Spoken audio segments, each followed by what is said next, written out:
Hello artists and welcome to day 39. I hope you enjoyed our excursion yesterday for day 38 where we went and had a look at perspective in the field. Today we're going to explore the last of our fundamentals of art, which is 1, 2 and 3 point perspective. This video draws to a close the last 3 weeks worth of videos where we've been looking at all the really basics of art. I do hope that the series of fundamentals has been helpful to you. It's a really good foundation for everything that you're going to be doing in art from here going forward. So let's get into 1, 2 and 3 point perspective and wrap this whole thing up. There's no going with that. You can do what you wanna do. You already know. You can do what you wanna do. From head to toe. This is the typical way of teaching 1 point perspective. That would be your 1 point. This is your horizon line. Now that is not the actual horizon line. That is your eye level. Let's call it eye level horizon line. Now the secret with 1 point perspective is to draw your square. That would be the square there. And you have your point on the horizon line, and from your points to each of the corners you would draw a line, and that would give you the perspective reduction as it's going further back into the distance. The next thing that you would do is draw the square at the back, each corner touching each of the diagonal lines that you've drawn, and then it's simply a case of drawing up and you've now got a perspective cube. Now I have a bit of a problem with this particular way of teaching perspective because there is no way that a cube drawn like this is anywhere near visually accurate, because in reality 1 point perspective is very limited. For this drawing to be anywhere near accurate, this is actually what it would look like. For your main square to be accurate, your vanishing point would actually be slap bang in the middle of the square behind it. So the smaller of the two squares, which would be that back square there, would actually be obscured. And the only time that 1 point perspective is anywhere near accurate in drawing art would be in a situation like this, where you've got a street scene looking down a narrow way. For example, in this case there's buildings on either side of it, so you can only see in one direction going down the street. If this was more accurate, that block would be more like so. So this is the only way that we're ever going to see it accurate, is when our vanishing point is central to our object that we're looking at, in this case a cube, and the back square, which would be the equivalent of that one, is obscured by the front square.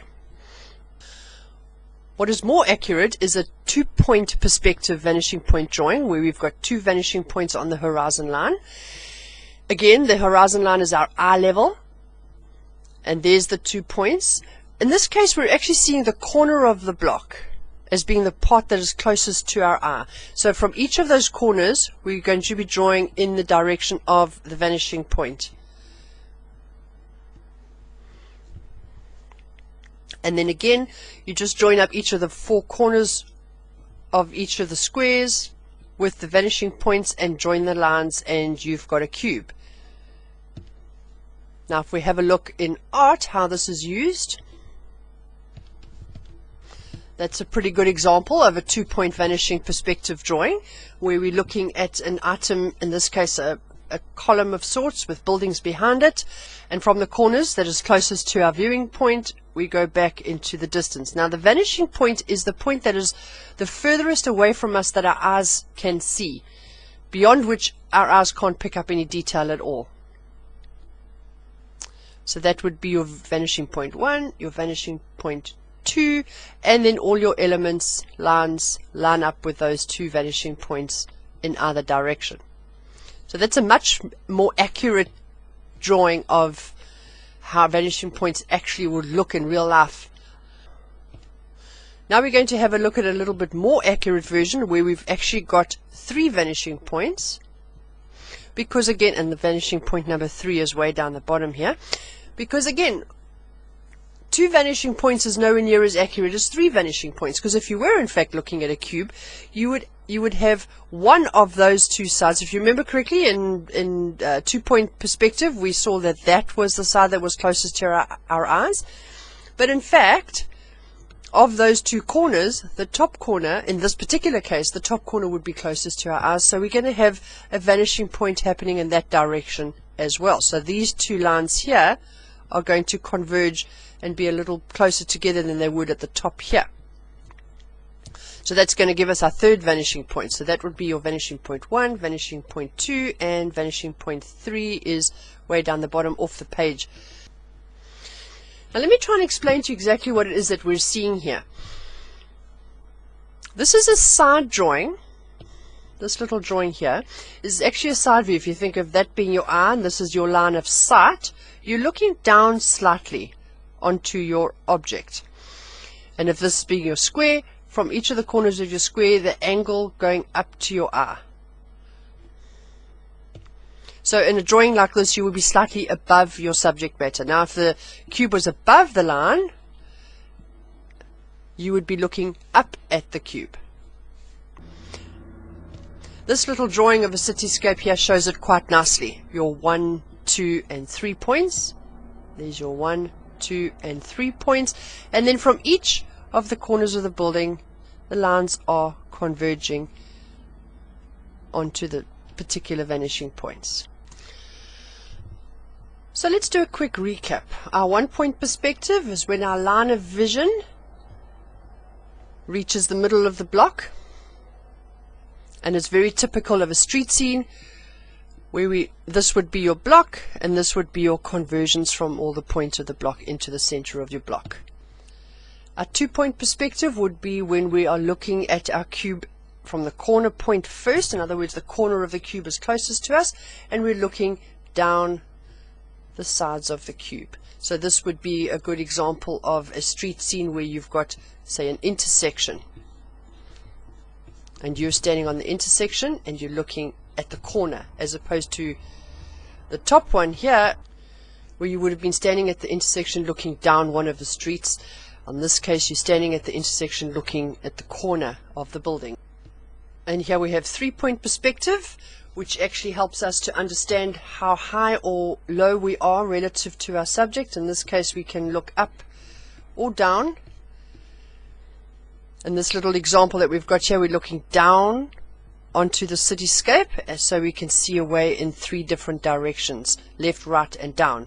If we were below the subject, we would be able to see left, right, and up. I'm just going to have a look at some of the common mistakes that are made by young artists that are just starting out. We have a tendency as human beings to want to try and be logical, and that tends to interfere a little bit with perspective, and this is the kind of thing that happens here. What has happened in this case is that the artist has thought too much about what they know of the subject as opposed to what they're actually seeing of the subject. So in the case of a chair, we know that all 4 legs stand on a solid flat surface. So when we're drawing the chair, we tend to want to put these legs on the same level. Now the best way to combat this is to stop thinking about your object as to what it actually is, but just start thinking about it in terms of shapes. It's not a chair, it's just a shape with 4 things that it's standing on, and this helps you to cancel out the logic that you want to apply to the drawing, and therefore you're able to draw what you see much easier as opposed to drawing what you think you see. What we know of our subject often interferes with what we're seeing of our subject. In this case, if you draw a line from the front leg to the vanishing point, you'll see that this leg is far too long here, and this is simply a case of logic has overcome creativity, and the artist has just gone a little bit too far with that leg because they're thinking more about the actual chair than what they're seeing in front of them.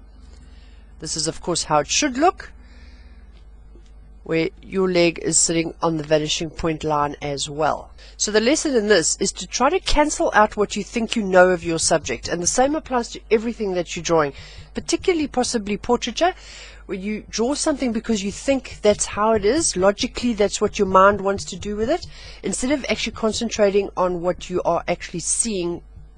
Tomorrow we're going to be doing a lesson on how to draw anything, and the secret to that is to draw what you see and not to draw what you think you see. We make certain assumptions based on what we know rather than what we're actually seeing, and this is a typical example of it.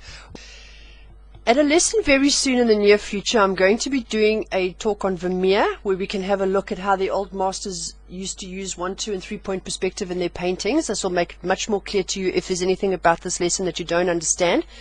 An exercise for you to do to help yourselves to understand perspective very well is to actually physically go and draw out these boxes and Please understand, however, when you're doing it, that these boxes are simply a representation of how 1, 2, and 3-point perspective works. It will help you to understand it a lot, as well as if you draw some of your boxes above the horizon line and some of them below the horizon line, and maybe at different levels above and below the horizon line. That will be a great help. And please do me a favor, once you've drawn out those 3-point perspective, 1, 2, and 3-point perspective lessons, pop them onto the timeline. Let's have a look at them and we can discuss them if you feel confident to do so. Thank you so much once again for joining me on day 39 for the last of our talks on perspective, and it in fact wraps up our fundamentals of art discussions as well. Thanks again for joining me. Please don't forget to like and share this video, and I will see you tomorrow in day 40. Thanks. That's Bye. what you want to do.